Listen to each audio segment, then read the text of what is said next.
25 kilo litre आपका मान लिया जाता है और 25 किलो लीटर के पैसे देने पड़ते हैं। 20 किलो लीटर के नीचे अगर आपका आता है तो आपका माफ़ होता है।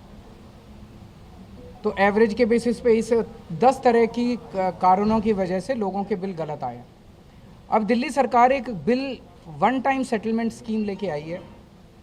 इस स्कीम के तहत अगर आपके 2 साल 3 साल 4 साल जब से आपने बिल नहीं दिया तब से लेके आज तक अगर 2 बिल ठीक आए हैं या 2 से ज़्यादा ठीक आए हैं, जो आपको भी लगता है ठीक है, जल बोर्ड को भी लगता है, उनका एवरेज ले लिया जाएगा और उस एवरेज के हिसाब से आपके जितने बचे हुए महीने हैं उन सारे महीनों में उसको डिस्ट्रीब्यूट करके मल्टीप्लाई करके उसका बिल बना देंगे। बड़ा लॉजिकल है। और अगर कोई ऐसा व्यक्ति जिसका एक भी बिल ओके नहीं है तो उसके पड़ोसियों का बिल देख लेंगे, नेबरहुड, कि भाई पड़ोसी जो है वो पड़ोसी आप भी रीसेटलमेंट कॉलोनी में रहते हो तो उसी तरह से आपका भी कंजम्पशन होगा, तो पड़ोसियों की उस गली के हिसाब से दूसरों के बिल के हिसाब से आपका एवरेज ले लिया जाएगा। तो ये स्कीम बहुत अच्छी है। ये स्कीम दिल्ली जल बोर्ड ने 13 जून 2023 को पास कर दी, लेकिन तब से लेके आज तक इस बिल को, इस स्कीम को इम्प्लीमेंट नहीं किया जा रहा। तो इसको इम्प्लीमेंट करने के लिए अब इसको कैबिनेट में लाना है। फाइनेंस सेक्रेटरी कहते हैं कि मैं कमेंट्स नहीं दूंगा, यूडी सेक्रेटरी कहते हैं मैं इसको इसमें नहीं लाऊंगा। तो एक अजीब स्थिति बन गई है। लिखित में दे दिया अफसरों ने कि वो इस स्कीम को इम्प्लीमेंट नहीं करेंगे। सरकार कैसे चलेगी? तो जब अफसरों को बुला के पूछा गया तो अफसर सीधे सीधे कह रहे हैं जी हमको धमकी दी जा रही है, हमें धमकी दी जा रही है कि अगर आप इस स्कीम को पास करोगे तो आपको सस्पेंड कर देंगे, आपको नौकरी से निकाल देंगे, आपको ईडी सीबीआई में अरेस्ट करा देंगे।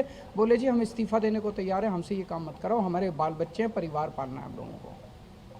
ऐसी सरकार कैसे चलेगी? एक चुनी हुई सरकार को अगर सिस्टमैटिक तरीके से ख़त्म करने की, ये तो एक कॉन्स्टिट्यूशनल क्राइसिस है कि अगर अफसर लिख के दे दें, कोई अफसर लिख के दे दे मैं कैबिनेट में प्रस्ताव नहीं लेके आऊँगा, तो सरकार कैसे चलेगी? कैबिनेट में चर्चा कैसे होगी? प्रस्ताव कैसे आएंगे कैबिनेट के अंदर? और ये कहने की ज़रूरत नहीं है कि उन अफसरों को धमकी देने वाले लोग कौन हैं।